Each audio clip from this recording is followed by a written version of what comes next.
வணக்கம் வந்தனம் மக்களே, இது தமிழச்சி குரல், உங்களில் ஒரு குரல். இந்த காணொளியில் நீங்கள் பார்க்க போகிற சிறுகதை காலமெல்லாம் அவள் காதலில். ஒரு பொண்ணு ஒருத்தனை இந்த அளவுக்கு லவ் பண்ண முடியுமா அப்படிங்கிறதும், அதே மாதிரி அவன் சாக போகிறான் அப்படின்னு தெரிஞ்சும் ஒருத்தி கல்யாணம் பண்ணிக்க முடியுமா அப்படிங்கிறதும் இந்த கதையில் நம்ம பார்க்க போகிறோம். இது எந்த மாதிரியான காதல் அப்படிங்கிறத கதைக்குள்ளே போய் தெரிஞ்சுக்கலாம். வாங்க கதைக்குள்ளே போகலாம்.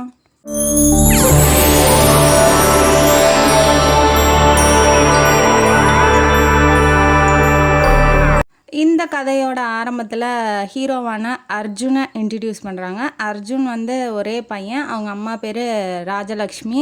அவங்க தனியாக தான் இருக்காங்க. அவங்க வீட்டுக்கார் அட்வொகேட்டாக இருந்திருப்பாப்புல. அவருக்கு மாரடைப்பு எப்போதும் போல் ஸ்ட்ரெஸ் வரும் இல்லையா, அதனால் ஹார்ட் அட்டாக்கில் இறந்து போயிடுறாப்புல. ஆனால் தன்னோட பையன் லா படிக்கணும் அப்படின்னு ரொம்ப ஆசைப்பட்டாப்புல அப்பா. ஆனால் அவனுக்கு அதில் இன்ட்ரெஸ்ட் இல்லை, லா படிக்கிறதுல இன்ட்ரெஸ்ட் இல்லை.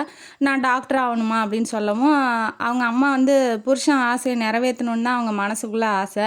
எப்படியா இருந்தாலும் பையன் இல்லையா, அதனால் பையனோட ஆசையை நிறைவேற்றிடலாம் அப்படின்னு சொல்லி அவங்க அப்பாவும் இதை தான்ப்பா ஆசைப்பட்டாரு அப்படிங்கிற ஒரு பொய்யை சொல்லி நீ டாக்டராகவே ஆகு அப்படிங்கிற மாதிரி சொல்லிடுறாங்க.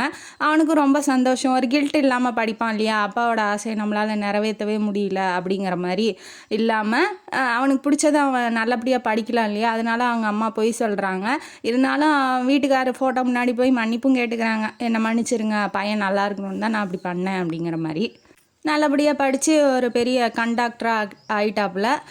அவருக்கு இப்போ கல்யாண வயசு வந்துருச்சு. கல்யாணம் பண்ணுங்கிற போது அம்மா எப்போதும் போல் பொண்ணு பார்க்க ஆரம்பிக்கிறாங்க. எந்த மாதிரி பொண்ணுடா வேணும், உங்கள் அப்பா ஆசைப்பட்ட மாதிரி ஒரு வக்கீலே பொண்ணாக பார்த்துடலாமா அப்படின்னு சொல்லி கேட்கும்போது, சரிம்மா உன் விருப்பம் தான், ஏற்கனவே ஒரு பொண்ணு பார்த்தோம்லடா, உனக்கு ஓகேவா சொல்லு, ரொம்ப அழகாகவும் இருக்கா, பெரிய இடத்து பொண்ணாகவும் இருக்கா, நமக்கு ஒத்து வரும் அப்படின்னு சொல்லி கேட்கும்போது, இல்லைம்மா எனக்கு அது சரிப்பட்டு வரல அப்படிங்கிற மாதிரி சொல்கிறாப்புல. ஏன்டான்னு கேட்கும்போது, இவர் எப்படி அப்படின்னா அந்த செடி கொடி மரம் வளர்க்குறது அதெல்லாம் ரொம்ப இன்ட்ரெஸ்ட்டு. அவங்க வீடு அவங்க சொந்தமான வீடு தான், ஒதுக்குப்புறமான தோட்டம்லாம் இருக்கிற வீடு. அந்த வீடு அவருக்கு உயிர் மாதிரி. அவங்க அப்பா அம்மா சின்ன வயசில் நடந்த நினைவுகள்லாம் அந்த வீட்டோடு இருக்குது. ஆனால் அந்த பொண்ணு என்ன சொல்லியிருக்கு அப்படின்னா, இந்த மாதிரி வீடெல்லாம் எதுக்கு நமக்கு, இதை இடிச்சிட்டு நம்ம பெரிய அப்பார்ட்மெண்ட் கட்டலாம், இந்த தோட்டம் தரோலாம் எதுக்கு நமக்கு அப்படிங்கிற மாதிரி அந்த பொண்ணு சொல்லியிருக்கு. இதிலே அவன் அப்சென்ட் ஆகிட்டான். சரி நம்ம டேஸ்ட்டு அந்த பொண்ணுக்கு ஒத்து வரல, அதனால் வேண்டாம். இப்போ வாழ்க்கையில் ஒருத்தருக்கு ஒருத்தர் ஒத்து வரலன்னா கல்யாணம் பண்ணிக்கிட்டு ரொம்ப நாள் வாழ முடியாது இல்லையா, அதனால் அவனும் சொல்லிட்டான், சரி எனக்கு வேண்டாம், வேறு பொண்ணு பார்க்கலாமா, இந்த மாதிரி வீட்டை இடிக்கலான்னு வரவே இல்லை, அதுக்குள்ளே இடிக்கிறத பற்றி பேசுகிறா, வேணாமா அப்படிங்கிற மாதிரி அவர் சொல்லிட்டாப்புல. சரி ஓகேடா, உனக்குன்னு தகுந்த ஒரு சூப்பரான பொண்ணு கிடைக்காமலாம் போயிடும் அப்படின்னு சொல்லிட்டு அவங்கவுங்க வேலையை பார்க்குறாங்க. இவர் ஹாஸ்பிட்டல் கிளம்பிடுறாப்புல. ஜே ஹாஸ்பிட்டல்னு நினைக்கிறேன். அந்த ஹாஸ்பிட்டலில் டாக்டராக இருக்காப்புல. ஒரு மீட்டிங் சம்மந்தமாக ஹோட்டல் பேரடைஸில் ரூம் இல்லை, டேபிள் புக் பண்ணியிருக்காங்க. அங்கே மீட்டிங்காக இவர் போகணும். இப்போ தான் நம்ம ஹீரோயினியோட இன்ட்ரடக்ஷன் வருது. ஹீரோயினி பேர் சுபத்ரா. அர்ஜுனோட சுபத்ரா அவங்க தான். இப்போ ஹோட்டலுக்குள்ளே என்ட்ரு ஆகுறாங்க. என்ட்ரு ஆனோடனே ஹால்லாம் நிறையா இருக்கும் இல்லையா, இப்போ இந்த ஹாலு அந்த ஹாலு, செமினாருக்கு ஒரு ஹாலு, உட்காந்து மீட்டிங் பண்ண ஒரு ஹாலு, அந்த மாதிரி அந்த மாதிரி இருக்கும் இல்லைங்களா. இவங்க என்ன பண்ணிடுறாங்க, அர்ஜுன் புக் பண்ண டேபிளில் போய் இவங்க உக்காந்துடுறாங்க. சுபத்ராவுக்கு அப்பா அம்மா அண்ணன் 3 பேர் இருக்காங்க வீட்டில். அம்மா பேர் சாந்தினி, அண்ணன் பேர் பிரபான்னு கூப்பிடுவாங்க. இவங்க பேர் சுபத்ரா. அப்பாவோட வந்திருக்காங்க இப்போ ஹோட்டல் பேரடைஸ்க்கு. யார், ஹீரோ புக் பண்ண டேபிளில் போய் உக்காந்துடுறாங்க. உக்காந்தோன்னே அங்கே பேர் எழுதி ஒட்டியிருப்பாங்க இல்லையா டேபிள் மேலே, அங்கே வேறு பேர் இருக்கிறதுனால என்ன இந்த பிரபா ஒழுங்காக கூட டேபிளை புக் பண்ண மாட்டானா, இது ஏதோ வேறு பேர் எழுதியிருக்கேன், நம்ம ஏதோ தப்பாக வந்துட்டோமோ என்னமோ அப்படின்னு சொல்லி நினச்சிக்கிட்டு இருக்கா. அப்புறம் என்ன பண்ணுறான், பேரர் வராப்புல. வந்தோடனே என்ன மேடம் நீங்கள் இன்னும் வரலைங்களா, அர்ஜுன் சார் வரலைங்களா அப்படின்னு சொல்லி கேட்கும்போது, அர்ஜுனா, யார் அர்ஜுன்லாம் எனக்கு தெரியாது, இது பிரபா ரிஜிஸ்டர் பண்ண டேபிள் தானே அப்படிங்கும்போது, அவன் அந்த லிஸ்ட் எடுத்து பார்க்கும்போது, இல்லை இது டாக்டருங்க மீட்டிங்காக டேபிளில் வந்து புக் பண்ணி வச்சுருக்காங்கன்னாட்டி ஐயோ நம்ம தப்பான ஹாலுக்கு வந்துட்டோமோ, இந்த ஹால் இல்லை நம்ம பக்கத்து ஹாலு அப்படின்னு சொல்லிட்டு எந்திரிச்சு போகிறா. எந்திரிச்சு போகும்போது ஒரு கர்ச்சீஃபும் கோயிலுக்கு போயிட்டு வந்துருப்பாளாட்டங்குது, தின்னூறு குங்குமம்லாம் அந்த கர்ச்சீஃப்குள்ளே மடித்து வச்சுருப்பாளாட்டங்குது. அதை அங்கேயே விட்டுட்டு இவ கிளம்பி போயிட்டா. கிளம்பி போனோன்னே இப்போ ஹீரோ வராப்புல வேறு ஹாலுக்கு அப்பா கூட போயிட்டாங்க. அங்கே போய் உட்காந்து சாப்பிட்டுட்டு இருக்காங்க அவங்க அண்ணனுக்காக வெயிட் பண்ணிக்கிட்டு. இந்த பக்கம் ஹீரோ வராப்புல வந்து டேபிளில் உட்காரும் போது கர்ச்சீஃப் இருக்குது. கர்ச்சீஃபை பார்த்தாவே இது லேடிஸோடது ஜென்ஸோடதுன்னு தெரியும் இல்லையா. யாரோ ஒரு லேடி விட்டுட்டு போயிட்டாங்களாட்டங்குது, என்ன இதுன்னு தெரியலையே அப்படின்னு சொல்லி பிரித்து பார்க்கும்போது அதில் தின்னூறு குங்குமம் இருக்குது. ஐயோ யாரோ கோயிலுக்கு போயிட்டு வந்து பிரார்த்தனையெல்லாம் பண்ணியிருப்பாங்களாட்டங்குது, விட்டுட்டு போயிட்டாங்க அப்படின்னு சொல்லி ஹீரோவுக்கு ரொம்ப கஷ்டமாயிடுச்சு. உடனே சர்வரை கூப்பிட்டோன்னே யாருப்பா இங்கே யாராவது வந்தாங்களா, எங்கே போயிட்டாங்களா, வீட்டுக்கு போயிட்டாங்களா, கர்ச்சீஃபை விட்டுட்டு போயிட்டாங்க. கர்ச்சீஃபுங்கிறது சின்னது தான், அது விட்டுட்டு போனாலும் அவ்வளோவா வந்து யாரோ அது ஒன்றும் விலை மதிப்பற்ற பொருள் இல்லை இல்லையா. யாரோ அதை போகிற வழியில் கூட விட்டுட்டு போயிருக்கலாம். இவர் ஏன் இந்த அளவுக்கு வந்து மெனக்கெடணும் அப்படிங்கிற மாதிரி அவங்க நினச்சிட்டாங்கன்னா, இதை எடுத்துகிட்டு போய் கொடுக்குறவங்க இதுக்கெலாம் ஏயா பின்னாடி வர அப்படிங்கிற மாதிரி கேட்டாங்கன்னா என்ன பண்ணுறதுன்னு அவன் ஒரு கில்ட்டோடையே கேட்குறான். இல்லை சார், இங்கே ஒரு பொண்ணும் அவங்க அப்பா வந்திருந்தாங்க, அவங்க தான் விட்டுட்டு போயிருப்பாங்கன்னு நினைக்கிறேன், அவங்க பக்கத்து ஹாலில் இருக்காங்க, டேபிள் மாறி வந்துட்டாங்க அப்படின்னு சொல்லி ஹாலும் டேபிளும் மாறி வந்துட்டாங்க அப்படின்னு சொல்கிறாப்புல. சரி ஓகே, இப்போ இவனுக்கு என்னன்னா போய் கொடுக்கலாமா வேண்டாமா, கொடுக்கலாமா வேண்டாமா, இதை எதாவது தப்பாக நினச்சிட்டா என்ன பண்ணுற, சரி நம்ம போய் கொடுத்துருவோம் அப்படின்னு சொல்லி இவன் தேடி போகிறான். போகும்போது அவங்க குடும்பத்தோடு உட்காந்து சாப்பிட்டுட்டு இருக்கும்போது எந்திரிக்கும் போது தெரியாதனமாக அவன் மேலே இடிச்சிட்றா. இடித்தோன்னே ஐயோ சாரி சார் நீங்கள் யார் அப்படின்னு சொல்லி கேட்கும்போது, இந்தாங்க இது உங்களோட பொருள் தானே அப்படின்னு சொல்லி கொடுக்கும்போது இவளுக்கு ஆச்சரியமாக இருக்குது. கர்ச்சீஃபெல்லாம் யாரா எடுத்துகிட்டு வந்து கொடுப்பாங்க அப்படிங்கிற மாதிரி ஆச்சரியமாக இருக்குது. அவன் வந்து அதை புரிஞ்சுக்கிட்டு என்ன சொல்கிறான் அப்படின்னா, எங்கள் அம்மாவும் பிரார்த்தனை பண்ணிக்கிட்டு இந்த மாதிரி தான் தின்னூறு குங்குமத்தோட ஹோட்டலில் உட்காந்துக்கிட்டு இருந்தோம், ஆனால் தவறிடுச்சு, அந்த கர்ச்சீஃப் வச்சுருப்பாங்க இல்லையா அது தவறிடுச்சு. வீட்டுக்கு போகும்போது ஒரு பேட் நியூஸ் வந்துடுச்சு, எங்கள் அப்பா இறந்துட்டார் ஆக்சிடெண்ட்டில். அதனால் நீங்கள் ஏதாவது வேண்டிக்கிட்டு அது ஏதாவது நிறைவேறாமல் போயிடுச்சுன்னா என்ன பண்ணுறது, அதனால தான் நான் அங்கே கொண்டாந்து கொடுத்தேன், நீங்கள் தப்பாக நினச்சிக்காதீங்க அப்படின்னு சொல்லி அவனோட எக்ஸ்ப்ளனேஷன் சொல்லும்போது அவளுக்கு வந்து ஓ இப்படிலாம் கூட இருப்பாங்களா அப்படின்னு சொல்லி ரொம்ப பிடிச்சிருச்சு. ஃபஸ்ட்டு டைமு பார்க்கும்போதே அர்ஜுனை வந்து பிடிச்சிருக்கு. அர்ஜுன் என்ன நினைக்கிறா அப்படின்னா சர்வராக இருப்பாரோ அப்படின்னு சொல்லி நினைக்கிறா. சரி ஓகே அப்படின்னு சொல்லிட்டு டைம் ஆயிடுச்சுன்னு கிளம்பி போயிடுறா. இவ பார்த்துக்கிட்டே போகிறா, அவனும் பார்க்குறான். ஒருத்தருக்கு ஒருத்தர் ரொம்ப பிடிச்சி போயிடுச்சு பார்க்கும்போதே. வீட்டுக்கு வந்தோடனே ரொம்ப சந்தோஷமாக இருக்கான் யார் ஹீரோ. அம்மா பார்த்துட்டு அம்மாவுக்கு வந்து ஒரு கை கால் அசைஞ்சாவே இதுக்கு தான் அசைகிறான், இதுக்கு தான் இப்படி பண்ணுறான், இதுக்கு தான் இப்படி சிரிக்கிறான், இதுக்கு தான் இப்படி அழுகிறான், இவன் அப்செட்டாக இருக்கான், எல்லாமே நோட்டீஸ் பண்ணுவாங்க இல்லையா அஸ் அ மதரா. அதனால் அவங்களுக்கு புரிஞ்சு போயிடுச்சு, யார் அவன் யாரை பார்த்துட்டு வரான் இவ்வளோ குஷியாக இருக்கானே, மீட்டிங்க்கு தானே போனான், இல்லை இவன் வேறு மீட்டிங்க்கு எங்கேயாவது போயிட்டு வரானா அப்படிங்கிற மாதிரி அவங்க நினைக்கிறாங்க. நினச்சோடனே கேட்குறாங்க பையன்கிட்ட, என்னடா ரொம்ப குஷியாக இருக்கான்னு கேட்கும்போது, இல்லைம்மா ஒன்றும் இல்லைன்னு சொல்லி மழுப்புறான். இருந்தாலும் கடைசியில் உண்மையை சொல்லிடுறான், இந்த மாதிரி ஒரு பொண்ணை பார்த்தேன், இந்த மாதிரி நடந்துச்சுன்னு எல்லாம் சொல்லிடுறான். சரி ஓகேடா உனக்கு அந்த பொண்ணு பிடிச்சிருக்கான்னு கேட்கும்போது, இல்லைம்மா நான் சும்மா கர்ச்சீஃப் தாம்மா கொடுத்தேன்னு மழுப்புறாப்புல. ஆனால் அம்மாவுக்கு புரிஞ்சு போயிடுச்சு, சரி பொண்ணை பிடிச்சிருக்காட்டங்குது அப்படின்னு சொல்லிட்டு. யார் என்னன்னு தெரியாது இல்லையா, அதனால் அப்படியே விட்டுடுறாங்க. இந்த பக்கம் அவங்க ஹீரோயினி வீட்டில் என்ன சொல்கிறாங்கன்னா, அந்த கோயில் அந்த தெப்பம்லாம் நடக்கும் இல்லையா, தெப்ப குளத்தில் அங்கெல்லாம் வந்து கைடுக்கு வந்து நிறையா பேர் இருப்பாங்க இல்லையா, கைட் பண்ணுறதுக்கு கோயில் சார்பாக வேலை செய்கிறதுக்கு நிறையா பேர் இருப்பாங்களே, அதில் இவளும் ஒருத்தி, இந்த சமூக ஆர்வலர்னு வச்சுக்கோங்களேன். அந்த மாதிரி இருக்கவ இவ வந்து அம்மாட்ட பர்மிஷன் கேட்டு இந்த மாதிரி லேட் ஆகும் நான் வர்றதுக்கு, நீ பயப்படாது தூங்கு அப்படின்னு சொல்லிட்டு இப்போ கோயிலுக்கு அந்த தெப்பம் இருக்கும் இல்லையா குளம், அங்கே வந்து கைட் பண்ணிகிட்டு இருக்கா. இப்போ ஹீரோ வந்து என்ட்ரி ஆகுறாப்புல, எப்படி அம்மா கோயிலுக்கு போவாங்க இல்லையா, சீக்கிரம் வாம்மா ஒரு 10 நிமிஷம் தானே நிற்பேன் அப்படின்னு சொல்லி கார்லலாம் சண்டை போட்டு வந்தவன் 100 அடி தூரத்துலேயே ஹீரோயினி நிற்கிறத பார்த்த உடனேயே சரி வாடா போகலாம், அவனுக்கு லேட்டானா பரவாயில்ல, வாடா பார்த்தாச்சு, சாமியை பார்த்தாச்சு, வாடா போகலான்னு சொல்லி கூப்பிட்றாங்க. இவன் கண்டுக்கவே இல்லை, இன்னும் நல்லா பாருமா, அங்கே பாருமா கதையெல்லாம் சொல்கிறாங்க அதெல்லாம் கேளுமா. இவனோட ரியாக்ஷன்லாம் அவங்களுக்கு புரியவே இல்லை. அவன் இவங்கள்ட்ட பதில் சொல்கிறான், ஆனால் பார்க்குறதெல்லாம் ஹீரோயினியை தான் பார்க்குறான். அவங்களுக்கு புரிஞ்சிடுச்சு, சரி ஓகே ஹீரோயினியை பார்த்துக்கிட்டு இருக்கான் அடங்குது அப்படின்னு சொல்லி, அந்த பொண்ணு தான் இதை அடங்குது அப்படின்னு சொல்லி அவங்களுக்கு புரிஞ்சிருச்சு. இவன் வந்து போய் பேசலாம் அப்படின்னு சொல்லி முன்னாடி போகிறான்.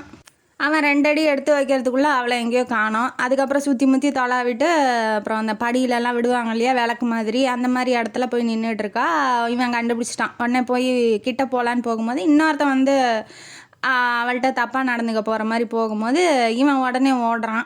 ஓடி போய் காப்பாற்றலாம், எப்படி ஹீரோ இல்லையா, ஹீரோயினியை காப்பாற்றலாம் அப்படிங்கிற மாதிரி இவன் வேகமாக போகிறதுக்குள்ளே அவள் சும்மா ப்ரூஸ்லிக்கிட்டே எடுத்துருப்பாளாட இந்த ட்ரைனிங்கை விட்டு கன்னத்துலேயே 4 அப்பி அந்த பக்கம் தள்ளி விட்டுறா. கீழே விழுகிற மாதிரி போனோடனே ஹீரோ போய் பிடிச்சிட்றாப்புல. பிடிச்சோடனே கால் ஸ்லிப்பாகி கொலுசு எங்கேயோ காணாமல் போயிடுது. இப்போ அதெல்லாம் பற்றி எதுவும் சொல்லலை. இவன் பிடிச்சோன்னே ரொம்ப தேங்க்ஸ் அப்படின்னு சொல்லும் போது தான் நீங்கள் உங்களை பார்த்துருங்கண்ணே, ஹோட்டலில் பார்த்தாங்க தானே நீங்கள் அப்படின்னு சொல்லும்போது ஆமாம் ஆமாம் அப்படின்னு சொன்னோன்னே அவங்க அம்மா வந்து ஜாயின் பண்ணிக்கிறாங்க. உன் பேர் என்னம்மா அப்படின்னு சொல்லி கேட்கும்போது என் பேர் சுபத்ரா ஆண்டி அப்படின்னு சொல்லி சொல்கிறாப்புல. நீ ரொம்ப அழகாக இருக்க அப்படின்னு சொல்லி அம்மா வந்து எப்படி என் பையனுக்கு பிடிச்சிருக்கு இல்லையா, அதனால் அவள்கிட்ட நல்லபடியாக பேசணுங்கிறதுக்காக பேசுகிறாங்க. நீ ரொம்ப அழகாக இருக்க, இதெல்லாம் நீ செய்யணுமாம்மா, எவ்வளோ நேரம் ஆகும், வீட்டுக்கு எப்போ போவ, நான் வேணா ட்ராப் பண்ணட்டுமா அப்படி இப்படின்னு பேசிகிட்டே இருக்காங்க. இவனை பேசவே விடமாட்டேங்கிறாங்க. இவனா ஏதோ 2 வார்த்தை பேசலான்னு ரொம்ப ஆசைப்பட்றான். ஆனால் அவங்க அம்மா பேசிக்கிட்டே இருக்காங்களா, அதனால எதுவும் குறுக்கிடவும் முடியல. அப்படியே நின்றுட்டே இருக்கான். அப்புறம் சுபத்ரான்னு பேர் தெரிஞ்சிருச்சு, வீடு பக்கத்துலன்னு தெரிஞ்சிச்சு. சரி பேசிக்கலாம் அப்படின்னு சொல்லிட்டு இவனும் அமைதியாக சைலண்ட்டாக போயிட்டான். ஃபோன் நம்பர் எழுதி கொடுக்குறாங்க பையனோடது. இந்தம்மா ஏதாவது ரொம்ப லேட் ஆயிடுச்சு, ஏதோ ஆட்டோ எதுவும் கிடைக்கல அப்படின்னா ஃபோன் பண்ண கிட்ட தான் இருக்கும், பையனை கொண்டு போய் விட சொல்கிறேன் வீட்டில் அப்படின்னு சொல்லி சொல்கிறாங்க. வீட்டுக்கு போனாலும் பையன் வந்து பொண்ணோட நினப்புலையே இருக்கான். இவளுக்கும் பார்த்தோன்னே ரொம்ப பிடிச்சிருக்கு. 2 தடவை ஹெல்ப் பண்ணிட்டான் இல்லையா, அதனால் இவளுக்கும் பார்த்தோன்னே பிடிச்சிருக்கு. ஃபோன் பண்ணலாமா பண்ண வேணாமா அப்படின்னு யோசிச்சுட்டே இருக்கா. அப்புறம் கடைசியில் என்ன பண்ணுறா, எஸ்எம்எஸ் அனுப்பிச்சி விட்றா. இந்த மாதிரி நான் வீட்டுக்கு போயிட்டேன், நீங்கள் பயப்படாதீங்க அப்படின்னு சொல்லி எஸ்எம்எஸ் வந்தோன்னே இவனும் சரி ஓகே அப்படின்னு சொல்லி அந்த சீனை அதோட முடியுது. அதுக்கப்புறம் என்ன ஆகுது அப்படின்னா, ஹாஸ்பிட்டலில் முகாம் வச்சு நடத்துவாங்க இல்லையா, இந்த மாதிரி நல்லது பண்ணலாம் அப்படின்னு சொல்லி ஃப்ரீயாக எல்லாம் நடத்துவாங்க இல்லையா, அந்த மாதிரி நடத்துறதுக்காக முகாம் போட்டிருக்கோம். நீங்கள் தான் சமூக ஆர்வலராச்சு, நீங்களும் வந்து கேம்பில் வேணால் வந்து வேலை செய்கிறதா இருந்தால் செய்யுங்க அப்படின்னு சொல்லி இவன் அனுப்பிச்சி விட்றான். அதுக்கு அந்த அம்மா வந்துட்டு எப்போன்னு சொல்லுங்கள் நான் வரேன், ஏன்னா 2 பேர்த்துக்கும் ஒருத்தர் பிடிச்சிருக்கு இல்லையா, அதனால் எப்போன்னு சொல்லுங்கள் நான் வரேன்னு சொல்லும்போது இந்த டைமு இந்த டேட்டு அப்படின்னு சொல்லி அமுச்சு விட்டுறான். சரி ஓகே நான் வந்து 1/2 hour முன்னாடியே வந்துடுவேன் அப்படின்னு சொல்லி அவளும் அமுச்சு விட்றா. இவளுக்கும் குஷி அவனுக்கும் குஷி. சரின்ட்டு வீட்டில் என்ன ஆகுது அப்படின்னா, கல்யாணம் வயசாகிடுச்சு, என்ன கல்யாணம் பண்ணிக்காமல் இருக்கலாம். இவ வந்து யார் அப்படின்னா லாயர், லா படிச்சிருக்கா. ஒரு கொஷின் கேட்டால் அதில் 10 கொஷின் கேட்பா. ஒரு காஃபி எடுத்துரு அப்படின்னா எவ்வளோ டிகாஷன் போடணும், எவ்வளோ சர்க்கரை போடணும், எவ்வளோ வந்து பால் ஊற்றணும், இந்த அளவு போதுமா, மீடியமாக வேணுமா இல்லை வெறும் பாலாக வேணுமா, அப்படி இப்படின்னு 1008 கொஷின் கேட்பா. அதனாலேயே இவ லா படிச்சிருக்கா. லானா இவளுக்கு ரொம்ப பிடிக்கும். அந்த வீட்லேயும் எப்படியும் லாயர் தானே மருமகளாக வரணும்னு சொல்லி விருப்பப்படுறாங்க. அப்போ 2 வீட்டுக்கும் ஒத்த மாதிரி இருக்கிறதுனால இவளுக்கு ரொம்ப ரொம்ப அர்ஜுனை பிடிச்சிருக்கு. ஏன்னா கோயிலில் சொல்லியிருப்பாங்க, எனக்கு ஒரு லாயர் மருமகளாக வந்தால் நல்லாயிருக்கும் அப்படின்னு சொல்லியிருப்பாங்க. அதனால் இவள் மனசில் வந்து கொஞ்சம் ஓரத்தில் சரி நம்மளும் மருமகளாக ஆனால் நல்லாயிருக்கும், நம்ம அர்ஜுனை கல்யாணம் பண்ணால் நல்லாயிருக்கும்னு நினைக்கிறா. பட் ஆனால் எதுவும் வெளியில் சொல்லலை. சரின்ட்டு இப்போ கிளம்பி கேம்புக்கு போகிறா. கேம்புக்கு போகிறதுக்கு முன்னாடி வீட்டில் ஒரு சீனு. என்ன சீனு அப்படின்னா, கல்யாணம் பொண்ணு பார்க்கறதுக்காக மாப்பிள்ளை வராங்க, நீ எங்கேயும் போகக்கூடாதுன்னு வாட்டி இவன் மனசில் தான் அர்ஜுன் இருக்கான் இல்லையா, அதனால் இவன் வந்து சண்டை போட ஆரம்பிச்சிட்றா. யாரை கேட்டு பண்ணுறீங்க, எதுக்கு பண்ணுறீங்க, நான் அவங்கள பண்ண வேணான்னு தானே சொன்னேன், 1 மாதம் டைம் கேட்டல, அதுக்குள்ளே ஏன் இவ்வளோ அர்ஜென்ட் பண்ணுறீங்க, 1 வாரம் டைம் கொடுங்க, நான் உங்களுக்கு பதில் சொல்கிறேன் அப்படின்னு சொல்லிட்டு அர்ஜுனை பார்க்கறதுக்காக வரா. எதுக்கு இந்த 1 வீக்னா, அவன் நம்மளை லவ் பண்ணுறானா இல்லை கல்யாணம் பண்ணிக்கணும்னு தோணுதா அவனுக்கு அப்படின்னு சொல்லி தெரிஞ்சுக்கிறதுக்காக 1 வீக் டைம் கேட்குறா. அவங்க அப்பா அம்மாலாம் அவளுக்கு ஆப்போசிட்டாக எதுவும் பண்ண போகிறது கிடையாது. சரின்னு சொல்லி விட்டுடுறாங்க. இப்போ கேம்புக்கு வந்துட்டாளா, வந்தோன்னே காலையிலேருந்து ஈவினிங் இல்லை மதியானம் வரைக்கும் வேலை செஞ்சிகிட்டே இருக்கான். மதியானத்துக்கு மேலே சாப்பாடு அந்த கேம்பில் இருக்கவங்களுக்கெல்லாம் அர்ஜுனோட அம்மா தான் சமைச்சு போடுவாங்க. அதனால் சாப்பாடு எடுக்க வீட்டுக்கு போகணும் அப்படின்னு சொன்னோடனே இவன் வந்து பைக் எடுக்கிறதுக்காக போகிறா. பெரிய கேட்டு இருக்குது கேம்ப்பு, அந்த ஹாஸ்பிட்டல் உள்ளே வந்து தோட்டமாக இருக்கும், அங்கே கேட்டு இருக்குது, அங்கே தான் பைக்கை நிறுத்தி வச்சுருக்கா. இவன் என்ன பண்ணுறா, போகிறதுக்காக போகும்போது அர்ஜுனை பின்னாடி திரும்பி பார்த்துக்கிட்டே போகிறா. காலையிலேருந்து ஃபுல்லாக தலைவர் வந்து ஹீரோயின்கிட்ட ஃப்ளர்ட்டிங்காக போட்டு தள்ளுறாப்புல, நீ ரொம்ப அழகாக இருக்கீங்க, இந்த சேரீயில் அப்படியே தேவதையாக இறங்கி வந்த மாதிரி இருக்குது, எப்படி நீங்கள் இந்த மாதிரி எத்தனை வருஷம் பண்ணிகிட்ருக்கீங்க, நீங்கள் லா படிச்சிருக்கீங்க, ஏதாவது கிரிட்டிக்கலான கேஸ் வந்து அட்டன் பண்ணியிருக்கீங்களா, இப்படி அப்படி இப்படி அப்படின்னு போட்டு ஃப்ளட்டிங்கை போட்டு தள்ளுறாப்புல தலைவர். அதனால் அவன் மனசில் இன்னும் கொஞ்சம் வந்து காதல் தீ பற்றிக்கிட்டு எரியுது. இப்போ என்ன பண்ணுறா, பைக் எடுத்துக்கிட்டு பின்னாடியே அவனை பார்த்துக்கிட்டே வரவும் பிரேக்கு பிடிக்கல. பிரேக்கு பைக்கில் பிடிக்காதனால தலைவி போய் என்ன பண்ணிட்டாங்க, கேட்லேயே விட்டு சாத்திட்டாங்க.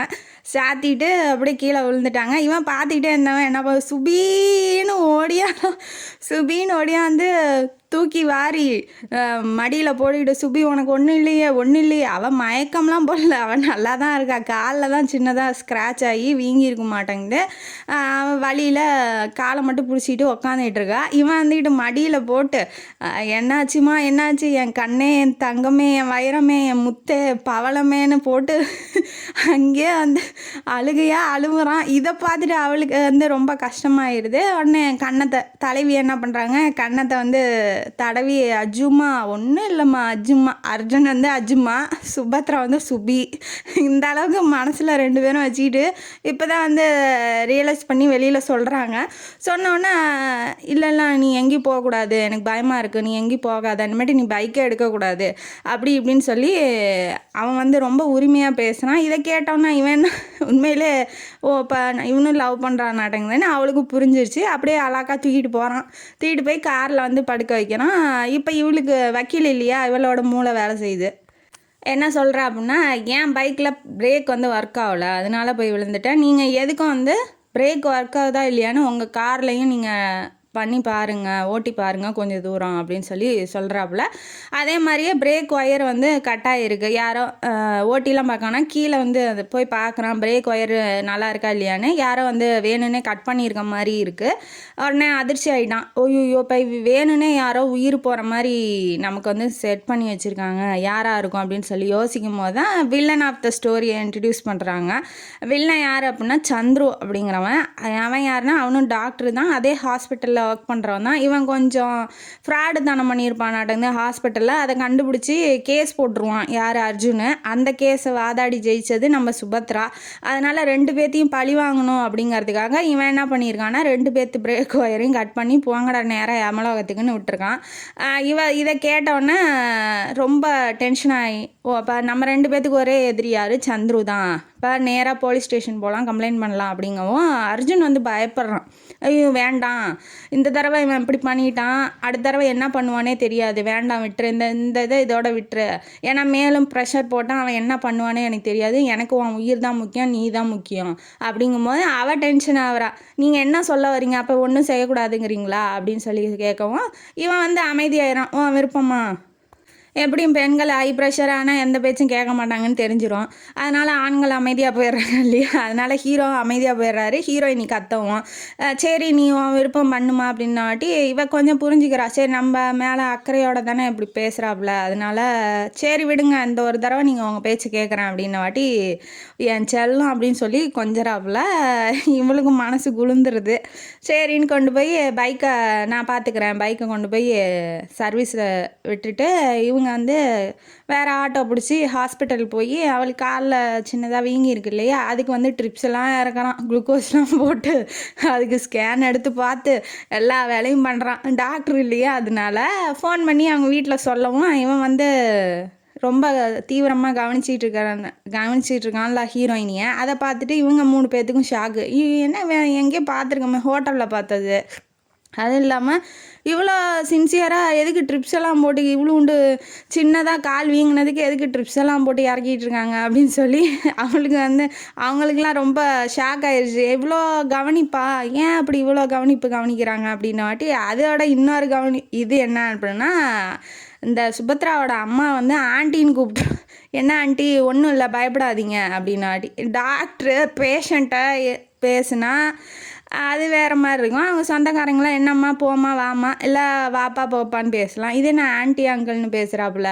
அப்போ உறவுக்காரங்களாம் இருந்தால் தானே அப்படி பேசுவாங்க. அதுலேயும் அங்கே அவங்களுக்கு ஷாக் ஆயிடுச்சு. சரி இந்த இந்த இதெல்லாம் முன்ன கால் சரியாகட்டும், இவளை கொண்டு போய் ஹாஸ்பிட்டல்லேருந்து வீட்டுக்கு கூட்டிகிட்டு போகலாம், அப்புறமா பேசிக்கலாம் அப்படின்னு சொல்லி நினைக்கிறாங்க. ஏன்னா அவன் காட்டின அக்கறை, அவன் வந்து உரிமையாக பேசுறது இதெல்லாம் பார்த்துட்டு அவங்களுக்கு வந்து புரிஞ்சிருச்சு. சரி ஓகே, ஏதோ சம்திங் வந்து ராங்காக இருக்குது அப்படின்னு சொல்லி இப்போ எதுவும் பேசிக்க வேணான்னு விட்டுடுறாங்க. அம்மா மட்டும்தான் அங்கே இருக்கிறாங்க. அப்பாவும் அண்ணனும் வந்து வீட்டுக்கு போயிடுறாங்க. அம்மா வந்து இப்போ கீழே வந்து பால் வாங்குறதுக்காக, அதை குடிக்கிறதுக்கு டீ காஃபிலாம் வாங்குறதுக்கு போவாங்க இல்லையா, அந்த மாதிரி போயிருக்காங்க. இவன் காலையில் போயிட்டு நைட்டு தான் வரான். இவனுக்கு ஏதோ வேறு ஏதோ ஆப்ரேஷன் மாதிரி இருக்க மாட்டாங்க. அதனால் போயிட்டு வந்தோடனே எப்படா இருக்கா, நல்லா இருக்கியாடா அப்படின்னு சொல்லி கேட்குறாப்புல. கேட்டவுடனே நல்லா தான் இருக்கேன் அப்படின்னு சொல்லி சொல்கிறான். சொன்னோடனே காஸ்ட்லியான கோல்டு கொலுசு இருக்கு இல்லையா, அதை வந்து காலுக்கு போட்டு விட்றான். இதை பார்த்தோன்னா, ஏன் நீங்கள் என்ன எப்படி தெரியும் என் கொலுசு காணாமல் போனது, நீ தானே சொன்ன உங்களால் எனக்கு லாஸ் ஆகிடுச்சு, என் கொலுசு காணாமல் போயிடுச்சுன்னு, அதனால் நான் எனக்கு புதுசாகவே ப்ரெசென்ட் பண்ணுறேன் இந்தா அப்படின்னு சொல்லி இவன் கொலுசு மாட்டுறத அந்த அம்மா, யார் சுபத்ராவோட அம்மா வந்து வெளியிலேருந்து பார்த்துருது. இந்த அம்மாவுக்கு ஷாக் ஆயிடுச்சு. ஐயோ என்னடா அது, இங்கே என்னடா நடக்குது அப்படிங்கிற மாதிரி. ஆனால் எதுவும் கண்டுக்கல. இப்போ வந்து ஹாஸ்பிட்டலில் கத்தி என்ன ஆக போகுது, கொஞ்சமாக மேனஸ் இருக்கும் இல்லையா, அதனால் எதுவும் பேசலை. அவங்க சத்தம் போட்டுக்கிட்டே வராங்க. லைட் ஆஃப் பண்ணிட்டு தூங்குன்னா ஏன் லைட்டை போட்டுட்ருக்கேன்னு உள்ளே நுழையிறாங்க. நுழைஞ்சோன்னா இவன் கொஞ்சம் தள்ளி நிற்கிறான். ஏன்னா இப்போ அவங்க அம்மா வந்துட்டாங்க இல்லையா. காலையில் நீங்கள் எங்கேயும் போக வேணாம் ஆண்டி, அம்மாவே சாப்பாடு செஞ்சு எடுத்துகிட்டு வரேன்னு சொல்லிட்டாங்க அப்படின்னு சொல்லவும், ஏன்ப்பா உங்களுக்கு ஏன்ப்பா சிரமம், நானே போய் செஞ்சுக்குவேன்ல. இல்லை அவன் என்னங்கிறா, உடனே மாமியார் பக்கம் சாஞ்சு பேசுகிறான். என்ன சொல்கிறா, இல்லை ஆண்டி எப்போதுமே அப்படி தான். ஏண்டி உனக்கு எப்படி தெரியும் அப்படின்னு சொல்லி இவங்க கேட்குறாங்க. நான் ஒரு டைம் போயிருக்கேன் ஆண்டி வீட்டுக்கு. இது ஏன் ஒரு டைம் போயிருக்கேன் இல்லை நிறையா டைம் போயிருக்கியாடி அப்படின்னு சொல்லி கேட்கும்போது, இல்லைம்மா ஒரு டைம் தான் போயிருக்கேன், ஆண்டி எப்போதுமே அப்படி தான், ரொம்ப ஸ்வீட்டு, அவங்களுக்கு வந்து அடுத்தவங்களுக்கு சமைச்சு போடுறதுன்னா ரொம்ப பிடிக்கும். கேம்புக்கு சாப்பாடு எடுத்துகிட்டு போகும்போது தான், அவங்க வீட்டுக்கு போகும்போது தான் எனக்கு இந்த மாதிரி ஆயிடுச்சு அப்படின்னு சொல்லி இவ வந்து மாமியார் வீட்டு பக்கம் சாஞ்சு பேசுகிறத கேட்டோன்னா இவளுக்கு வந்து ஓகே, இது ஏதோ ரொம்ப டீப்பாக போயிட்டு இருக்க மாட்டேங்குது அப்படின்னு சொல்லி தெரிஞ்சுக்கிறாங்க. ஆனால் அதை பற்றி எதுவும் பேசலை. அப்போ மறுநாள் ஆகுது. மறுநாள் ஆனோடனே அவங்க அம்மா வந்து வந்துடுறாங்க சாப்பாடெலாம் எடுத்துக்கிட்டு. அதுக்குள்ளே அவங்க அப்பா அவங்க பையன் எல்லாம் வந்துடுறாங்க. வந்தோடனே அவங்க அம்மா வந்து போட்டு உடச்சிட்றாங்க. எனக்கு வந்து சுபத்ரா மருமகளாக வந்தால் ரொம்ப சந்தோஷம், உங்களுக்கு பிடிச்சிருந்தா, என் பையனை பிடிச்சிருந்தா நீங்கள் ஓகேன்னு சொல்லுங்கள், இந்தாங்க ஜாதகம்னு சொல்லி அவங்க டைரெக்டாகவே பேசிடுறாங்க.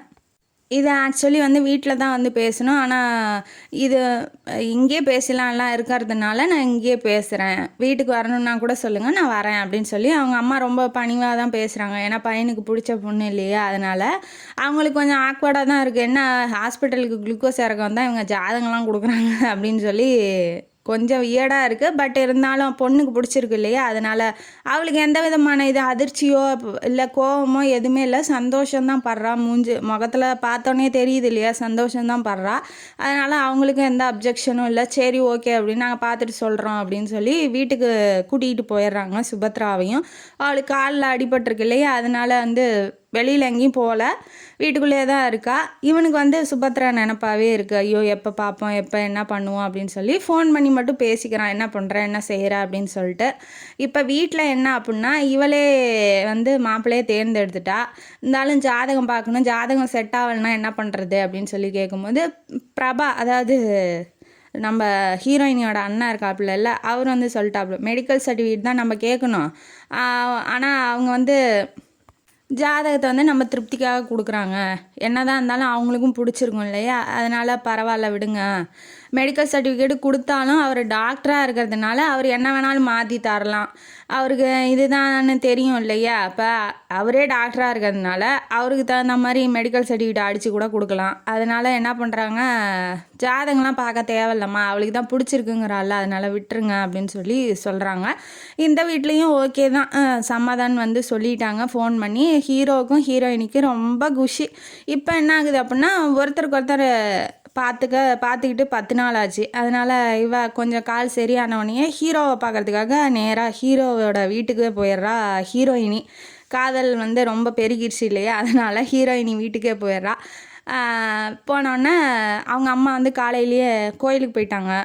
ஹீரோ மட்டும்தான் தனியாக இருக்காப்புல. இப்போ ஒரு ரொமான்டிக் சீன் நடக்குது. என்ன அப்படின்னா, இவ உள்ளே போகிறா. காரடையான் நோம்புன்னு ஏதோ இருக்குமாமே, அதுக்கு வந்து புருஷனுக்கு வேண்டிக்கிட்டு விரதம் இருப்பாங்களாம். இவ வந்து அந்த பிரசாதத்தை எடுத்துக்கிட்டு கொடுக்கறதுக்காக போகிறா. அது ஒரு சாக்குன்னு வச்சுக்கோங்களேன். அதுக்காக போகிறா. போனோடனே எங்கள் ஆண்டி இல்லையா அப்படின்னு வாட்டி, ஏன் ஆண்டியை பார்க்க தான் வந்தியான்னு இவர் கேட்குறாப்புல. உடனே அவன் வந்து இல்லை இருக்காங்களா இல்லையான்னு கேட்டேன் அப்படின்னு. உடனே இவன் வந்து இடுப்பில் கையை போட்டு ஏன் என்னை பார்க்க வரமாட்டியான்னு சொல்லி கிட்ட இழுக்கிறாப்புல. இழுத்தோடனே இதுக்கு தான் நான் வந்து இங்கே வர்றதே இல்லை அப்படின்னு சொல்லி வந்ததே அதுக்கு தான். இப்போ அதுக்கு தான் வர்றதில்லைன்னா நம்ம என்னத்தை போய் சொல்கிறோம். இந்த பெண்கள் இருக்காங்களே ஒன்றும் புரிஞ்சிக்க முடியல. அதுக்கப்புறம் இவரும் வந்து ரொமான்டிக்காக நீ ரொம்ப அழகாக இருக்க, அந்த சாரியில் ரொம்ப அம்சமாக இருக்க, இந்த மாதிரி இருந்தால் தான் எனக்கு ரொம்ப பிடிக்கும் அப்படி இப்படின்னு சொல்லி ஃப்ளர்ட் பண்ணுறாப்புல. அதுக்கப்புறம் சரி ஓகே எனக்கு டைம் ஆயிடுச்சு போகணும் அப்படின்ன வாட்டி ஏன் இவ்வளோ அர்ஜென்ட் எதுக்கு அப்படின்னு சொல்லி சொல்கிறாப்புல. இல்லை ஆண்டி வந்துடுவாங்க நான் போகிறேன். வெளியில் பைக் எடுக்கிறதுக்காக வரும்போது அவங்க அம்மா வந்து எதையோ பேப்பரை கொளுத்திக்கிட்டு இருக்காங்க, எரிச்சி போட்டு கொளுத்திக்கிட்டு இருக்காங்க. அதை பார்த்தோன்னே இவளுக்கு ஷாக்கு. என்னாச்சு, ஏன் கொளுத்துறீங்க, என்னாச்சு, அந்த பேப்பரில் என்ன இருக்குது அப்படின்னு சொல்லி இவள் வக்கீல் இல்லையா நோண்டுறதுக்காக போகிறா.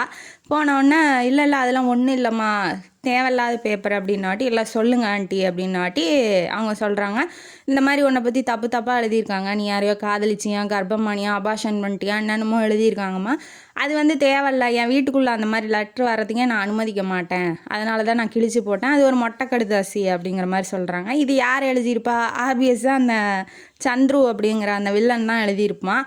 அதனால் இது வந்து இவனுக்கு அர்ஜுனுக்கு இந்த லெட்டரை எடுத்துகிட்டு போகிற அளவுக்கு அது ஒன்றும் பெருசாக இல்லை, நான் உன்னை நம்புகிறேன் அப்படின்னு சொல்லி சொன்னோன்னே மாமியார் இந்த மாதிரி மாமியார் கிடைக்கிறதுக்கு நான் கொடுத்து வச்சுருக்கணும் போ அப்படின்னு சொல்லி மனசுக்குள்ளே நினச்சிக்கிட்டு இவளும் கிளம்பி வீட்டுக்கு போகிறா. வீட்டுக்கு போனால் அங்கே அதே மாதிரி லெட்ரு வந்திருக்கு, யார் அர்ஜுனை பற்றி தப்பாக எழுதி லெட்ரு வந்திருக்கு.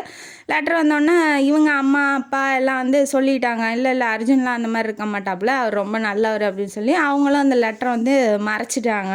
இங்கே என்ன நடக்குதோ அதே மாதிரி தான் அங்கேயும், அதாவது மனசு ரெண்டும் ஒத்து போச்சு, இவங்க இப்படி தான் அப்படின்னு தெரிஞ்சவொடனே அதை பற்றி நான் எந்த விதமான அந்த லெட்டரை பற்றி நான் ஏதோ தேவையில்லை, இப்போ பிடிக்கல அப்படின்னா அந்த லெட்டரை பூதாகரமாக ஆக்கி 1-2 பிரச்சனை வந்து அந்த கல்யாணமே நின்றுருக்கும். ஆனால் இவங்க எப்படின்னு தெரிஞ்சிருச்சு இல்லையா, அதனால அந்த லெட்டரை அதோட விட்டுட்டாங்க. பத்திரிக்கை வைக்கணும் அப்படிங்கிறதுக்காக சுபத்ராவையும் கூட்டிக்கிட்டு நம்ம அர்ஜுன் வந்து ஹோட்டல் பேரடைஸுக்கு போகிறாப்புல. யார் அந்த சர்வர் இருக்காப்புல அவருக்கு வைக்கிறதுக்கு, அவரால் தானே 2 பேரும் வாழ்க்கையிலேயே சந்திச்சிருக்காங்க, அதனால் அவருக்கு ஒரு பத்திரிக்கை வைக்கலாம் அப்படின்னு சொல்லிட்டு கூட்டிகிட்டு ஹோட்டலுக்கு போகிறாங்க. பத்திரிக்கையும் வைக்கிறாங்க, நீங்கள் கண்டிப்பாக வரணும் அப்படின்னு சொல்லிட்டு வச்சோன்னா 2 பேரும் ரொமான்டிக்காக உட்காந்து டின்னர் சாப்பிட்றாங்க. சாப்பிடும்போது தலைவர் வந்து ஒரு ரிங்கை ப்ரெசன்ட் பண்ணுறாப்புல. இந்தா என் வாழ்க்கையில் நீ கிடச்சதுக்கு எனக்கு பொக்கிஷன் தான், என் பொக்கிஷத்துக்கு ஒரு கிஃப்ட்டு தரேன் அப்படின்னு சொல்லி ரிங்கை வந்து ப்ரெசன்ட் பண்ணி கையில் மாட்டி விட்றாப்புல.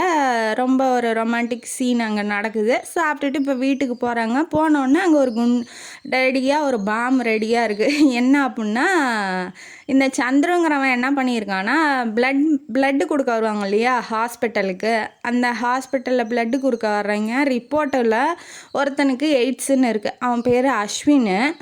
அந்த அஸ்வின்கிற பேரை மாற்றி அர்ஜுன்னு மாற்றிட்டு அவனோட ரிப்போர்ட்டை இவன் ரிப்போர்ட் மாதிரி ஒரு ஜெராக்ஸ் காப்பி எடுத்து யார் இவங்க வீட்டில் அனுப்பிச்சி விட்டுட்டான். சந்துரு வந்து ஹீரோயினி வீட்டில் அனுப்பிச்சி விட்டுட்டான். இப்போ ஹீரோயினி வீட்டில் இதை அனுப்பிச்சி விட்டோன்னா மெடிக்கல் சர்டிஃபிகேட்டு எப்படி பொய்யாகும், அதெல்லாம் ஆகாது. அப்போ அர்ஜுனுக்கு ஏதோ கொடிய நோய் இருக்குது, அவன் ஏமாற்றி நம்மளை வந்து ஏமாத்துறான், தங்கச்சியும் ஏமாத்துறான் அப்படிங்கிற மாதிரி இவங்க ஒரு வேறு ஏதாவது இருந்தால் கூட பரவாயில்ல, எய்ட்ஸ் இருக்குன்னா யார் எந்த பொண்ணை வந்து கல்யாணம் பண்ணி கொடுப்பாங்க. அப்பா அம்மா அண்ணன் எல்லாத்துக்குமே ஷாக் ஆயிடுச்சு. அண்ணங்காரன் ஒத்துக்கவே மாட்டேங்கிறான். இது வந்து இவங்க நம்மளை ஏமாற்றிட்டாங்க, இந்த மாதிரிலாம் பண்ணக்கூடாது அப்படிங்கிற மாதிரி சொன்னவும், இருடா வரட்டும் சுபத்ரா வரட்டும் நம்ம பேசிக்கலாம் அப்படின்னு சொல்லி அப்பா வந்து அமைதியாக உட்கார வைக்கிறாப்புல.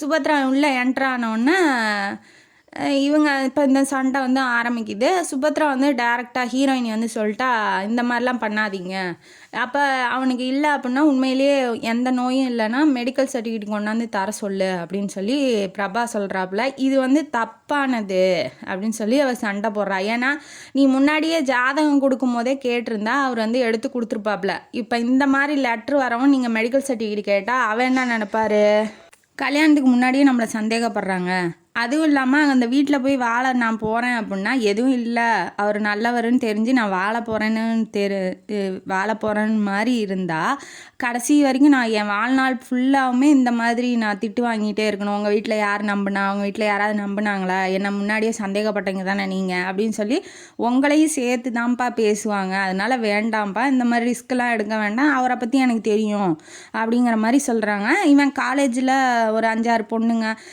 20 பேர்த்தோட கேம்புக்கு போயிருப்பான். அதில் இருக்க இந்த பாய்ஸு ஃபோட்டோலாம் ஃபோட்டோகிராஃபி பண்ணி, அதாவது இது ஃபோட்டோஷாப் பண்ணி அந்த பாய்ஸ் இதெல்லாம் எடுத்துகிட்டு கேர்ள்ஸ் மட்டும் 6 பேர்த்தோட இவன் நிற்கிற மாதிரி ஒரு ஃபோட்டோ காப்பியும் அமுச்சு விட்ருப்பான் அந்த சந்துருங்கிறவன். அதெல்லாம் நம்பிட்டு இவர் இத்தனை பெண்களோட பழக்கத்தில் இருந்திருக்காரு, அப்போ கண்டிப்பாக இருக்கும் அப்படின்னு சொல்லி பிரபா வந்து ரொம்ப சண்டை போடுறான். ஹீரோயினையும் ஹீரோவுக்கு ஆதரவாக ரொம்ப சண்டை போடுறா. அப்படிலாம் இருக்காது, எனக்கு தெரியாதா அப்படின்னு சொல்லி ரொம்ப சண்டை போடுறா. நீங்கள் என்ன தான் முடிவு எடுத்தாலும் நான் இதெல்லாம் ஒத்துக்க மாட்டேன். இப்போ இந்த நேரத்தில் என்ன ஆகுது அப்படின்னா, அவன் ஹீரோ வீட்டுக்கு போனோன்னா அம்மா வந்து வா ஷாப்பிங்கு கூட்டிகிட்டு போகலாம், இந்த சாரீ இதெல்லாம் எடுக்கணும் இல்லையா, அதனால் கல்யாணத்துக்கு 3 நாள் தான் இருக்குது, வா நம்ம சுபத்ராவை ஷாப்பிங்க்கு கூட்டிகிட்டு போகலான்னொன்னே அவன் ரொம்ப குஷி. சரி இன்னொரு தடவை பார்க்கலாம் அவளை அப்படிங்கிற மாதிரி வீட்டுக்கு கூட்டிகிட்டு போகும்போது வாசலில் நிற்கிறாங்க. அவங்க அண்ணன் வந்து என்ன சொல்லிடுறான், உள்ளே இந்த பிரச்சனை நடந்துகிட்டு இருக்கு இல்லையே, எதனால சண்டை போடுறாங்கன்னெலாம் தெரியல. ஆனால் கடைசியாக அந்த வார்த்தை சொல்லும் போது என்ட்ரா வரான் ஹீரோவும் ஹீரோவோட அம்மாவும். என்ன சொல்லிடுறான் பிரபா அப்படின்னா, இந்த கல்யாணம் நடக்காது, இந்த கல்யாணம் நான் உயிரோடு இருக்க வரைக்கும் நடக்க விட மாட்டேன் அப்படின்னு சொன்னோன்னே இவங்க 2 பேர்த்துக்கும் ஷாக் ஆயிடுச்சு. என்னாச்சு, இவன் நல்லா தானே இருந்தான், எதனால் அப்படி பேசுகிறான் அப்படிங்கிற மாதிரி இவருக்கு ஹீரோவுக்கு ரொம்ப கோவம் வந்துடுச்சு. ஹீரோயினையும் மற்றவங்களும் யாருமே எதுவுமே பேசல. இப்போ உள்ளே போய் போனால் சண்டை வரும் அப்படின்னு சொல்லி ஹீரோவோட அம்மாவுக்கு தெரியுது. அதனால் என்ன பண்ணுறாங்க, அவங்க பேசி முடிவு பண்ணிட்டோம்பா, அது அவங்க அவங்க குடும்ப பிரச்சனை, வா நம்ம வீட்டுக்கு போகலாம் அப்படின்னு சொல்லி ரொம்ப டிசிப்ளினாக கூட்டிகிட்டு போயிடுறாங்க. ஏன்னா இப்போ இவர் உள்ளே போனார்னா ஏட்டிக்கு போட்டியாக அதான் பிரச்சனை வரும். ஏன்னா அங்கே ஆல்ரெடியே பெரிய பிரச்சனை ஓடிக்கிட்டு இருக்கு. இவங்க என்னன்னு தெரியாமல் உள்ளே போயிட்டு ஒருத்தருக்கு ஒருத்தர் கருத்து வேறுபாடு வந்து சண்டை கிண்டை வந்துருச்சுன்னா என்ன பண்ணுறதுன்னு அந்த அம்மா என்ன பண்ணுறாங்க, கூட்டிகிட்டு வெளியில் வந்துடுறாங்க. வீட்டுக்கு வந்தோடனே ஹீரோவுக்கு செம்ம டென்ஷன். 3 நாள் இருக்கும்போது ஏன் கல்யாணம் வேணாங்கிறாங்க, ஏதாவது ரீசன் இருக்குமோ. அப்போ நம்மளா போய் பொண்ணு கேட்டதுனால அவங்கள நமக்கு கேவலமாயிடுச்சு. அம்மா நான் உங்களை வந்து ரொம்ப ஹர்ட் பண்ணிட்டேனா, அம்மா என்னால் தானே உங்களுக்கு இந்த பிரச்சனை, நான் தானே அந்த பொண்ணு வேணும்னு சொன்னேன், என்னால் ஏது உங்களுக்கு ரொம்ப தொல்லையாயிடுச்சு அம்மா அப்படின்னு சொல்லி அம்மாக்காகவும் தனக்காகவும் சுபத்ராக்காகவும் ரொம்ப ஃபீல் பண்ணுறான். ரொம்ப வெக்ஸ் ஆகிட்டான். ரொம்ப ரொம்ப சாப்பிடவே இல்லை, போய் ரூமில் போய் படுத்தவன் எந்திரிக்கவே இல்லை. அவங்க அம்மாவுக்கு புரியுது, சரி கஷ்டமாக அது கஷ்டத்தில் இருக்கான் அப்படின்னு சொல்லிட்டு. இந்த பக்கம் என்ன ஆகுது அப்படின்னா, ஹீரோயினி வீட்டில் உங்களுக்கு இப்போ சர்டிஃபிகேட் எடுத்து அவன் நல்லவன்னு காமிக்கணுமா அப்படின்னா, சரி எனக்கு ஒரு 4 மணி நேரம் டைம் கொடுங்க அப்படின்னு சொல்லி கேட்குறான். அந்த ஹோட்டலுக்கு டின்னருக்கு போயிருப்பாங்க இல்லையா, அப்பயே வந்து இந்த ரிஜிஸ்டர் ஆஃபீஸில் போய் ஃபார்ம் கொடுத்து அப்ளிகேஷன் போட்டு அந்த சட்டப்படி வந்து அந்த கல்யாணத்தை செல்ல வைக்கணும் இல்லையா, அதனால அந்த ஃபார்ம்லாம் அப்பயே கொடுத்துருப்பான். இப்போ அதை மனசில் வச்சுட்டு இப்போ இவன் என்ன சொல்கிறான்னா, எனக்கு ஒரு 4 மணி நேரம் டைம் கொடுங்க, நீயும் வாமா கூட, நான் முதல்ல ரிஜிஸ்டர் கல்யாணம் பண்ணிக்கிறேன், அப்புறம் உங்களுக்கு என்ன சர்டிஃபிகேட் வேணுமோ நீங்கள் வாங்கிக்கோங்க அப்படிங்கிற மாதிரி சொன்னோன்னே எல்லாம் ஷாக் ஆகுறாங்க. கல்யாணமே வேணாங்கிற, நீ ரிஜிஸ்டர் ஆஃபீஸ் வரைக்கும் போகிறாங்கிற, அப்புறம் இது செல்லுபடியான கல்யாணமாக ஆயிருமே அப்படின்னாட்டி எனக்கு சந்தேகம் இல்லை, உங்களுக்கு தானே சந்தேகம், அதனால் நான் முதல்ல கல்யாணம். எந்த பொண்ணு சொல்லும் உனக்கு எய்ட்ஸ் இருக்குன்னு தெரிஞ்சால் என்னதான் லவ் உயிருக்கு உயிராக ஒரு ஈருடல் ஓர் உயிர்னு இருந்தாலுமே, ரொம்ப டீப்பாக லவ் பண்ணாலுமே உனக்கு எய்ட்ஸ் இருக்குது அப்படின்னு சொல்லி எவனாவது பொருளியை கிளப்பி விட்டாலுமே யார் நம்புவா, யாருமே நம்ப மாட்டாங்க. ஆனால் அந்த பொண்ணு தைரியமாக வந்து எனக்கு அவன் தான் வேணும் அப்படின்னு சொல்லி கல்யாணம் இப்போ ரிஜிஸ்டர் ஆஃபீஸ் வரைக்கும் போகிறா அப்படின்னா, நீங்கள் இதுக்கு ஒத்துக்கல அப்படின்னா நானே தனியாக போய் கல்யாணம் பண்ணிக்குவேன் அப்படிங்கிற மாதிரி சொன்னோன்னே அம்மா வந்து நீ வேணா வா கூட அப்படின்னு சொல்லி அம்மாவை மட்டும் கூப்பிட்றா. அவங்களுக்கு எந்த இதுவுமே இல்லை. இவ்வளோ ஸ்ட்ராங்காக சொல்லும் போது நம்ம என்ன பண்ண முடியும், ஒன்றும் பண்ண முடியாது இல்லையா. அதனால் அவளுக்கும் எதுவும் பேச முடியல. கிளம்பி இப்போ ரிஜிஸ்டர் ஆஃபீஸுக்கு போகிறதுக்கு சர்டிஃபிகேட்லாம் எடுத்துக்கிட்டு கிளம்பி வரா. வந்துட்டு நேராக ஹீரோ வீட்டுக்கு போகிறா. இவன் சாப்பிடவே இல்லை. அந்த சீன் நடந்ததுலேருந்து சாப்பிடவே இல்லை. அம்மா வலுக்கட்டாயமாக உட்கார வச்சு 2 வாய் ஊட்டி விட்றாங்க. திரும்ப உள்ளே போயிடுறாங்க. இவன் ரொம்ப சோகத்தோடு வெளியில் வந்து நின்றுக்கிட்டு நம்ம மேலே தப்பு, அந்த பொண்ணை போய் பார்த்துருக்கக்கூடாது அப்படிங்கிற மாதிரி ரொம்ப வெக்ஸ் ஆகி நின்றுக்கிட்டு கண்ணு தண்ணியெலாம் விட்டுக்கிட்டு அழுதுகிட்டு நின்றுட்டுருக்கான் வாசப்படியில். இப்போ அங்கேருந்து சுபத்ரா வரவும் சுபி அப்படின்னு சொல்லி ஓடி வந்து ஷோல்டரில் கையை வச்சு என்ன ஆச்சு அப்படின்னு சொல்லி அந்த கோவம் அந்த வெறுப்பு அதெல்லாம் போயிடுச்சு அவளை பார்த்த உடனே. உடனே என்னாச்சு அப்படின்னு சொல்லி கேட்கும்போது பக்கத்தில் அவங்க அம்மா வந்துடுறாங்க. அதுக்கப்புறம் என்ன சுச்சுவேஷனுங்கிறது அவனுக்கு ஞாபகம் வந்தோன்னே பின்னாடி போயிடும். போனோடனே வா என் கூட வா ரிஜிஸ்டர் ஆஃபீஸ் வரைக்கும் போகலாம் அப்படின்ன வாட்டி ஏன் என்னாச்சு இப்போ என்ன திடீர்னு கல்யாணம் அப்படிங்கிறான் இவனுக்காக அவளை சண்டை போட்டு அவள் அந்த அளவுக்கு பிரச்சனை பண்ணிட்டு வந்தான். இவன் இப்படி கேட்கவும் அவன் இன்னும் கொஞ்சம் டென்ஷன் ஆகுறா. ஏன் என்ன கல்யாணம் பண்ணிக்க உனக்கு விருப்பம் இல்லையா அப்படிங்கும்போது கல்யாணம் பண்ணிக்கலாம் எல்லாரும் முன்னாடி பண்ணிக்கலாம் அம்மா அப்பா ஒத்துக்கணும் இல்லையா ஏன் இவ்வளோ அர்ஜென்ட் பண்ணுற ஏன் இவ்வளோ அவசரமாக ஏன் பண்ணிக்கணும் அப்படிங்கிற மாதிரி இவன் கேட்டவுடனே அவங்க அம்மா வந்துடுறாங்க. யார் ஹீரோவோட அம்மா வந்துட்டு உனக்கு இவ்வளோ கல்யாணம் பண்ணிக்கணும் தானே அப்போ நீ பண்ணிக்கோ ஏன் இந்த மாதிரி கேள்வி கேட்குறான்னொன்னே அவளுக்கு ஒரே அழுக. சரி இவ பக்கம் பேசுறதுக்கு மாமியாராவது இருக்காங்களே அப்படின்னு சொல்லி கட்டி பிடிச்சி அழுகிறா மாமியாரை. உடனே அவங்க சொன்னோடனே இவனுக்கும் சரி ஓகே பண்ணிக்கலாம் அப்படிங்கிற மாதிரி இவன் கிளம்பி வரான். ஆனால் வேண்டா வெறுப்பாக தான் வரான். வந்தோடனே ஏன்னா இவனுக்கு எல்லாரும் ஒத்துக்கிட்டு எல்லாம் சந்தோஷமாக கல்யாணம் பண்ணணுன்னு ஆசை. ஆனால் இப்போ என்ன சுச்சுவேஷன்னே தெரியல இல்லையா அதனால் ரொம்ப வெக்ஸாகி தான் வரான். வந்தோடனே சரி பிடிச்ச பொண்ணு தான் கல்யாணம் பண்ணிக்கணுங்கிறா பண்ணிக்கலாம் அப்படின்னு சொல்லி ரிஜிஸ்டர் ஆஃபீஸில் கல்யாணமும் பண்ணிக்கிறாங்க. பண்ணிக்கிட்டோன்னே கிளம்பி இப்போ அம்மா வீட்டுக்கு போகலாமா அர்ஜுன் அப்படின்னு சொல்லி கேட்கும்போது இவ எது கூப்பிட்றா அவனுக்கு என்னன்னா இப்போ அங்கே பிரச்சனை நடந்திருக்கு அது என்ன பிரச்சனைன்னு தெரியல. இப்போ தெரிஞ்சுக்கணும் அப்படின்னா அவங்க அம்மா வீட்டுக்கு போகணும். இப்போ என்ன பண்ணுறது அப்படின்னு சொல்லி ரொம்ப முழிச்சிக்கிட்டு நிற்கிறான். வீட்டுக்கு கூட்டிகிட்டு சரி வாங்க ஏன்னா அவங்க மாமியார் கூப்பிடல பக்கத்துலேயே நிற்கிறாங்க. மாமியார் கூப்பிடல வீட்டுக்கு போகலாம் அப்படின்னு சொல்லிட்டு இவன் போகிறதுக்கு கொஞ்சம் சங்கோச்சப்படுறான். அதை புரிஞ்சுக்கிட்டு அவங்க மாமியார் என்ன பண்ணுறாங்க வாங்க மாப்பிள்ளை வீட்டுக்கு போகலாம் அப்படின்னு சொல்லி கூப்பிட்றாங்க. கூப்பிட்டோன்னே வாசலில் நிற்கிறான் மாமியார் வீட்டு வாசலில் ஆரத்தி எடுப்பாங்க இல்லையா புது பொண்ணு மாப்பிள்ளை அப்படிங்கிறதுனால நிற்கிறான். நின்னோடனே இந்த அம்மா உள்ளே போயிடுச்சு. இப்போ கையை பிடிச்சி தோட்டத்து பக்கமாக இழுத்துக்கிட்டு போகிறா ஹீரோயினியை. ஹீரோயினி வந்து இழுத்துட்டு போகிறாங்க ஹீரோவை. போனோடனே நான் இந்த உலகத்துலேயே எனக்கு ஒன்றை தான் ரொம்ப பிடிக்கும் என்னை கல்யாணம் பண்ணிக்கிட்டதுக்கு ரொம்ப நன்றி அப்படின்னு சொல்லி ரோஸ் ஒன்று செடியிலேருந்து பிச்சு கையில் கொடுக்குறா. ஐ லவ் யூ அர்ஜுன் அப்படின்னு சொல்லி சொல்கிறா. ஹக் பண்ணுறா கிஸ் பண்ணுறா. இதெல்லாம் அவனுக்கு வந்து பிடிச்சிருக்கு தான்.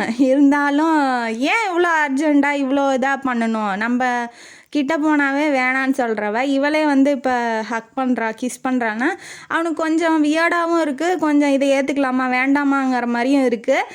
இருந்தாலும் பரவாயில்ல அந்த சுச்சுவேஷன் அந்த ஹக்கிங் கிஸ்ஸிங்லாம் வந்து மாற்றிருச்சு. கொஞ்சம் அவன் மனசில் அந்த கோவம் வந்து கொஞ்சமாக ஆயிடுச்சு.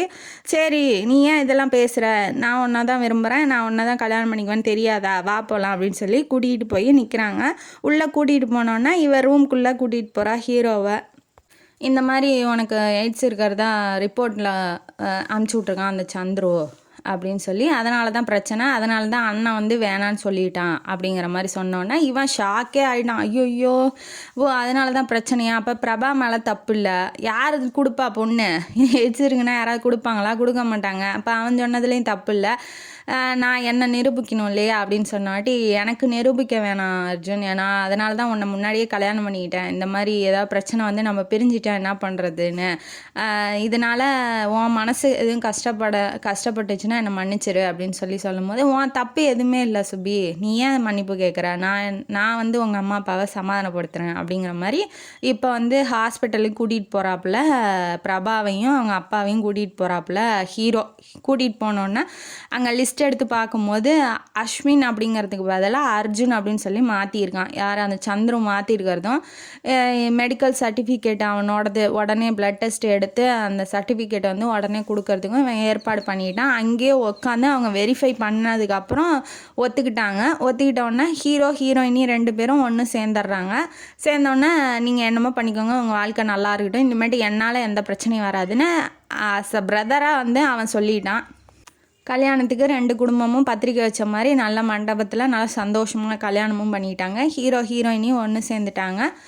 அவங்க வாழ்க்கை இனிமேட்டாவது நல்லா இருக்கட்டும் அப்படின்னு சொல்லி அந்த சந்துரு அப்படிங்கிறவன் மேலே கேஸ் போட்டுட்டாங்க. கேஸ் போட்டு இப்போ உள்ளே வச்சுட்டாங்க. இந்த மாதிரி பண்ணியிருக்கான் அப்படின்னு சொல்லி, அந்த ஆக்சிடெண்ட்டும் அவன் தானே பண்ணால், எல்லா ப்ரூஃபும் கொடுத்து கேஸ் போட்டு உள்ளே வச்சுட்டாங்க. இனிமேட்டு அவனாலேயும் எந்த பிரச்சனையும் வராதுன்னு நம்ம நம்புவோம். ஹீரோயினி வாழ்க்கையில் ஒன்று சேர்ந்து சந்தோஷமாக இருக்கணும்னு நம்மளும் வாழ்த்துவோம் அப்படின்னு சொல்லி இந்த கதையை இதோட முடிப்போம். அந்த கதை உங்களுக்கு பிடிச்சிருந்தா லைக் பண்ணுங்கள், ஷேர் பண்ணுங்கள், சப்ஸ்கிரைப் பண்ணுங்கள், கமெண்ட் பாக்ஸில் கமெண்ட் பண்ணுங்கள். நன்றி மக்களே.